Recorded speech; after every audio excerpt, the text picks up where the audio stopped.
If black people were so powerful, how did the Europeans conquer us? That's actually a good question. I read so many different stories over the years about how the Europeans conquered us, and it's always a different story. So now I'm no longer using anybody else's story. Once you are open-minded, you are aware that it could be anything. What if I told you the Europeans were devils in disguise? Because you got to remember that Africans showed the Europeans how to live life correctly. So if we're far more advanced than the Europeans, and we've been on this planet far longer than the Europeans, how did they find a way to conquer us?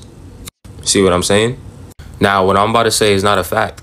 It's just me using my own common sense. That's all it is. You could call me crazy. You could call me whatever you want. But I honestly believe it's a possibility it played out this way. If you go back into history, for like example, the Moors. There was a point in time Europeans didn't know how to shower. They didn't know about hot food. They didn't know how to read or write. They didn't know anything. It was the black people that had to go and teach them how to live life. So for open-minded people, who's to say devils didn't disguise as humans and tricked us into giving away all our secrets? Remember what the Bible says about the devil, and remember, not everything in the Bible is fake. The thief comes only to steal and kill and destroy. Stop. Now let's be honest, who has been the one going around stealing, killing, and destroying for so long? Let's be real, who's been doing this? Who's been going to different countries for all these years starting war? Who's been going to different countries to steal their oil and other resources? Let's be real. So the devil is being described as somebody we all know. You see those pyramids in Egypt? That's the work of a god. God had to have been walking on this planet once upon a time. Gods. You could call it demonic or whatever you want, but based off what I see, gods were on this planet once upon a time. As well as Mali, as well as Sudan. We were kings and queens all over Africa in ancient times. All over Africa. So how did people that even know how to wipe their own ass correctly come and conquer us? I believe devils came to us looking for help, pretending like they were in desperate needs, and when we gave away all our secrets, they turned against us. Maybe we wasn't supposed to give away what we knew to the Europeans. These Europeans could tell you whatever you want. Black people, you are the chosen Jews of God. But like I said, it's all about being open-minded. People like this, oh, if you're gods, how did you get conquered? Oh, if black people are so tough, how did you get conquered? Closed-minded people might think you're crazy. But closed-minded people are also not thinking that this could be a possibility, that we're actually battling devils. Like I said, this is not a fact. But at least I'm putting the time to think about what happened. Hello guys, this is another video brought to you by Evans from Kenya, and we have Nick and Diasporans, and thank you for inviting me to this discussion. No problem, brother. You bring value in these videos. I appreciate. So today's video we are going to talk about the crimes that Europeans have made in Africa against black people, and also some of the crimes Europeans, by Europeans I mean Europeans. Oh, by whites, what have I said? By Europeans, you mean Europeans, that's what you said. But when we talk about Europeans, we talk about the whole system of the world. I mean, the world systems, that is, we have the US and the West, right? Yes, yes, the West. The West is just the perfect term to call it, you know. The crimes they have committed against humanity, against black people, and against the rest of the world, which in totality is just humanity. And the problem is that they celebrate these crimes and they know that nobody is going to report them. Nobody is going to make them accountable, because that place which is to hold them accountable is an establishment of themselves. If you look at the ICJ, International Court of Justice, is an establishment of these people, very people who caused crimes in Africa and the rest of humanity. So how do you expect them to sentence themselves? Like the African proverb, which goes like, or the case of a hen when the judge is a hawk. I mean, the hawk has committed the crimes against the chicken, and the chicken is reporting the crimes to the hawk. Will there be justice? There is no justice. It's like you're forcing the fish to climb the tree and forcing the elephant to fly, to swim. Something which is unimaginable. Unimaginable, yes. Yeah. So let's dive into today's video, get it, and then we shall share with you our thoughts by the end of the video, where we shall also have a deep, critical analysis. Europeans don't hide their crimes. They commemorate them. They don't regret empire. They sculpt it in granite, name streets after it, fund scholarships in its name, and build museums to house the spoils. Every colonial war has a parade. Every massacre has a statue. Every genocidaire has a stamp. Every mass theft gets filed under cultural heritage. Leopold II turned the Congo into a labor camp, where forced rubber quotas mutilated children and burned villages to ash. They gave him 17 statues, named tunnels, boulevards, and entire parks after him. Napoleon re-enslaved Haitians, re-invaded the Caribbean, and launched wars that killed millions across Europe and North Africa. France buried him under golden domes and named entire cities after him. Columbus kick-started centuries of genocide, enslavement, and biological warfare. They gave him a US holiday, over 100 statues, and named entire countries and capitals after him. Cecil Rhodes massacred the Matabele people, seized land by force, and laid the foundations for apartheid. Oxford still hands out Rhodes scholarships. His name still sits on colleges, streets, and foundations. They named British destroyers after Queen Victoria, while she presided over the Indian famines that killed tens of millions. They put Edward Colston, slave trader, mass trafficker, on pedestals in Bristol until 2020. They put Francisco Pizarro, who butchered the Inca, in the center of Lima. They built Trafalgar Square to glorify a naval war that preserved slavery. They celebrate the Spanish Reconquista, a 700-year ethnic cleansing campaign, with festivals, flags, and cathedrals built over raised mosques. The British Empire celebrates Victoria Day in Canada. Belgium still has Leopold monuments intact and cleaned. The Dutch still celebrate Golden Age painters who profited off the transatlantic slave trade.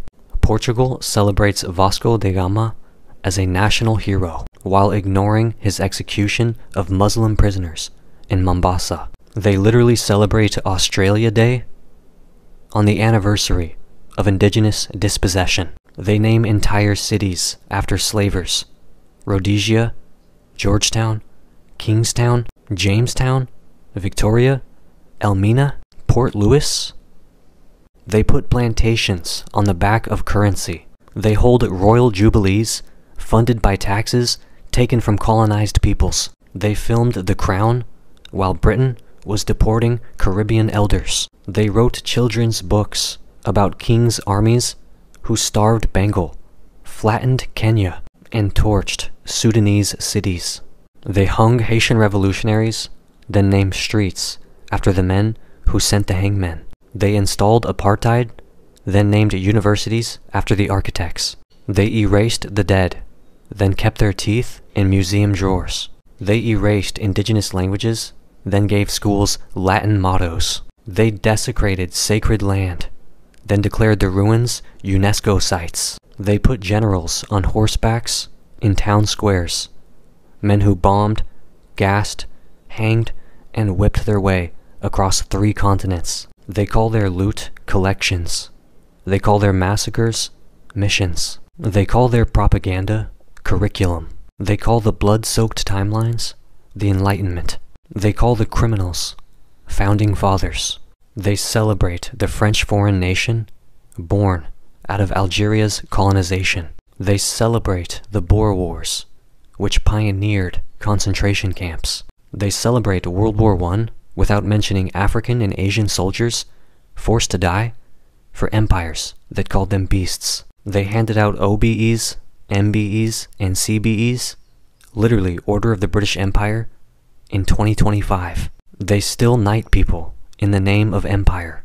The British Museum, the Louvre, the Vatican, the Pergamon, the V&A, they are all crime scenes with coat checks. Their archives are full of confessions labeled as classified. Their holidays are national amnesia rituals. Their statues are granite lies. Their textbooks are sanitized murder. Europe doesn't teach history.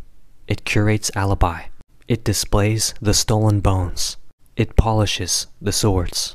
It sells gift shop postcards of the crimes. This isn't collective forgetting. It's institutional pride. After clearly watching this video, there's a lot to say. True. So much to say. You see, the tree with the ripe mangoes is the one which stones will be thrown at. It will be an enemy of the children. The children from school, children from church, children from the shamba will always want to throw a stone and get a taste of that mango. Not that they hate the mango, no. They just like how sweet it is. They want to have a taste of it. Yeah. And I think every time a person or a country or government wants to do a crime, it always finds a reason to do it. Now, what you are saying, that finding a reason is what we call dissonance. You know, a normal human being has what we call consciousness. And we are born with it, the right to know wrong from right.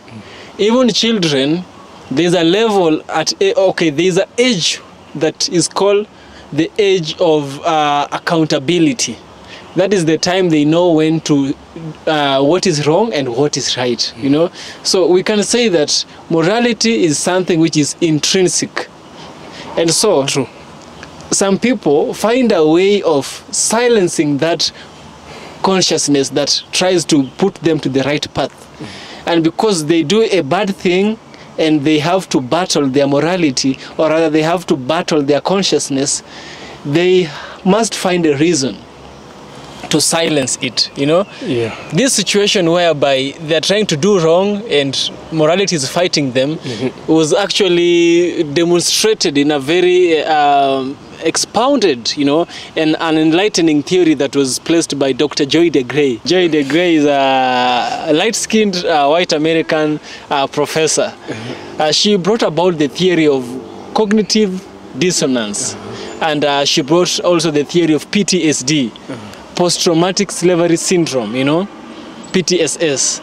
So she places it that the white people, or rather the white colonizers, had to do something to silence their cognitive dissonance. They had to come and tell us that we are greater than you. We are white, we are closer to the Most High. I mean, even the pictures of Jesus that we see being white, Yes. they're trying to place themselves at their supreme positions. Exactly. Also by telling us that they are the ones that have taught us history. Exactly. Yeah. But you see, Jesus Christ himself was not a white person, and also Jesus Christ was not a black person. That is what I like saying here. Jesus Christ was like the people of his times. Yeah. He was a Middle Eastern man, somewhere close to an Arab, because Israelis are closer to Arab. Those people are cousins, by the way. Yeah, they're cousins. They are cousins. They share the same grandfather, Abraham. They share the genetics of Abraham because of that kid called Ishmael who left. And Isaac brought Israel, Ishmael brought the Arab community. So Jesus Christ had to look like the people of the Middle East during his times. He had some hair and he didn't have green eyes or blue eyes, no. Because now it's written so. It's not written that way. Yeah. But that is what they say. Now back to the topic of today. Yeah. Now, a lot of atrocities have been made, and the sad thing is that instead of punishment, they face appraisals. Instead of being banished, they are welcomed. You know, sometimes I like traveling a lot. Yeah. And if you go to the coast of Kenya, you realize that the coast of Kenya has a very old history. The moment you step outside a car or a bus, whatever you choose to go with in Mombasa, I prefer you go with a bus, first day. You step down, you feel like this is a very old town with a very old history. Yeah, history. You find that we have Islamic architecture in the coast of Kenya, Mombasa, one of the coastal cities in Kenya. There is an Islamic architecture. You know, the designs of how they build their homes and how they build their rentals and how they do their work. At the same time, there is the presence of Christianity in special places. You find that the Vasco da Gama's Fort Jesus is an establishment that was made by Vasco da Gama when he came to the coast of Mombasa in 1501. You see?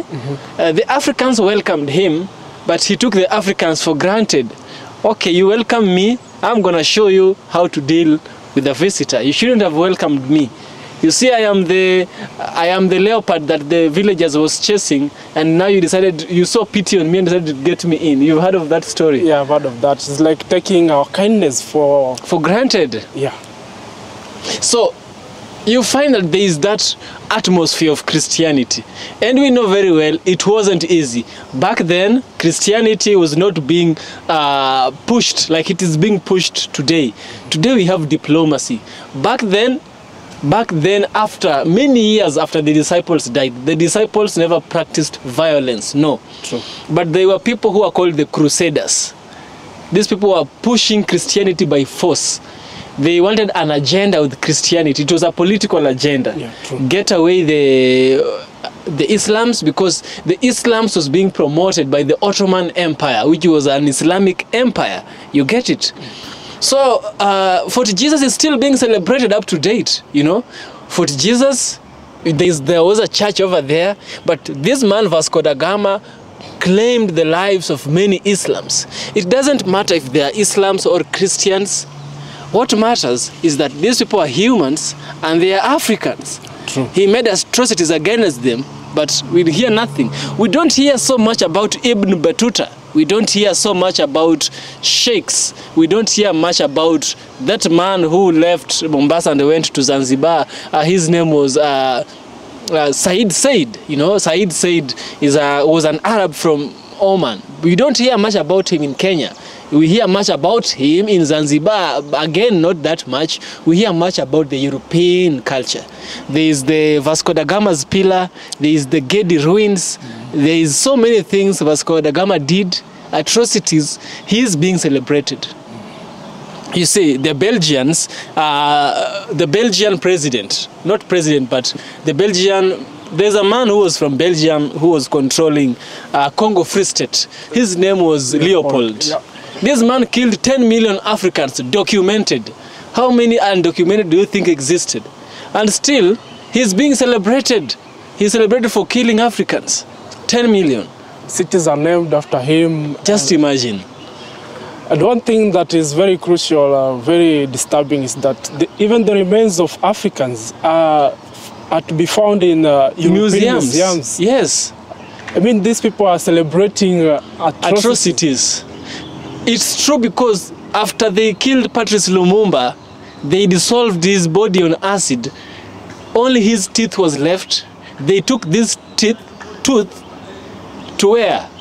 To the museum in Belgium. So people are looking at it. Imagine if that was a white person, Africans were doing that way. We would have a world war happening in our soils, you know. And it happens so because human beings, we have allowed it. You see, this man, you see, the Europeans, the European imperialists, they like using the imperialists, they like using the saying, if you want to kill a dog, you give it a bad name. If I want to execute something, I have to say it's a bad thing, so that people will help me to hate it. You get the point? Like, for example, what they did to Saddam Hussein. Yes. They lied. He had weapons of mass destruction. He never got anything. They just wanted his oil, and the guy refused to give them his oil. So they were pissed off by him.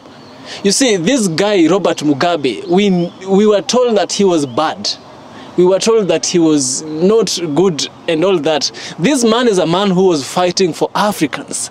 But because he was fighting for Africans, which means fighting against the white people in this case, he had to be given a bad name. You see, back then Zambia and Zimbabwe was called Northern Rhodesia and Southern Rhodesia respectively. And there was a man who was controlling these two places. His name was Cecil Rhodes. Cecil Rhodes was colonizing these two countries, and he was working under the influence of South African Imperial British Company, which was also working in conjunction with the Imperial East Africa British Company. You see, these were companies that were ruling directly, were colonizing Africa directly by the Europeans. But in West Africa, you find that the Europeans, the British, were colonizing them indirectly. So we had the indirect colonization, and then we had the direct colonization. So Africa has a deep history, and many of this history that we have has been wiped out, how we conquered them. You know, we are not told much about even what happened in Maji Maji Rebellion. We are only told that Kinche Kitile Ngwale loosed, but we are not told how it went, you know. That was a courageous man who went against weapons. Even though I'm not a practitioner and I don't believe in magic, I'm trying to look it from the African perspective as an African. This is a man who was fighting for his people. The only option he knew and he decided to use was magic, which failed. But the spirit of fighting is something we can never outlook. We can never overlook, you know. So Northern Rhodesia and Southern Rhodesia was returned back to the original names, Zambia and Zimbabwe, respectively. Brother, you've spoken a lot of points, a lot of things, and I feel like I'm just... You are just impressed, yeah, by the info. You see, Africa has a very beautiful history, you know. So many things have been whitewashed.